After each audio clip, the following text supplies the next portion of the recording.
Si t'es perdu et que tu veux faire de 2026 l'année où tu deviens enfin la personne que tu as toujours rêvé d'être, aujourd'hui je te montre la seule astuce qui a fait un réel changement pour moi et qui m'a permis de me lancer sur les réseaux. Et aujourd'hui, 232 jours plus tard, d'avoir 14 000 abonnés sur Instagram. S'il y avait un seul livre que je devais recommander, ce serait Atomic Habits par James Clear. Ce livre, c'est vraiment celui qui a commencé absolument tout pour moi. C'est grâce à lui que j'ai commencé le développement personnel. C'est grâce à ce livre que j'ai commencé d'aller à la salle. Et c'est aussi grâce à ce livre que je me suis lancé sur les réseaux. Si tu décides de lire ce livre et de l'appliquer, ce que tu vas apprendre, c'est mettre en place des habitudes, n'importe lesquelles. Le point le plus important qui a changé ma vie, c'est le conseil qu'il a sur l'identité. Le truc qui est bien avec l'identité, c'est que tu peux choisir qui tu veux être. Tu peux rêver aussi gros que tu veux. Tant que tu arrives à l'imaginer, c'est bon. Il faut changer ton identité en premier et après au quotidien, tu vas avoir des votes.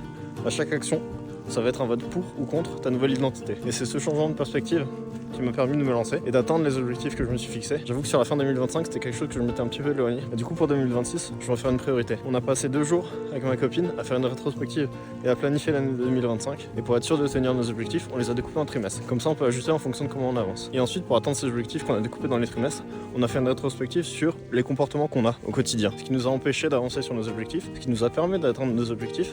Et justement, après, on fait une liste de ce qu'on veut garder, ce qu'on veut pas garder. Et avec ça, on va pouvoir définir notre nouvelle identité. Et on va définir toutes les habitudes qui collent avec cette nouvelle identité. Et le but, ça va être de tous les jours essayer d'avoir le plus de votes possible pour notre nouvelle identité, dans le but d'atteindre nos objectifs. En tout cas, c'est ça le plan. Et si tu veux voir comment un changement d'identité va enfin permettre à un petit gars de vivre de ses rêves pour l'année 2026, abonne-toi. C'était Nicolas, je fais une vidéo par jour. À demain.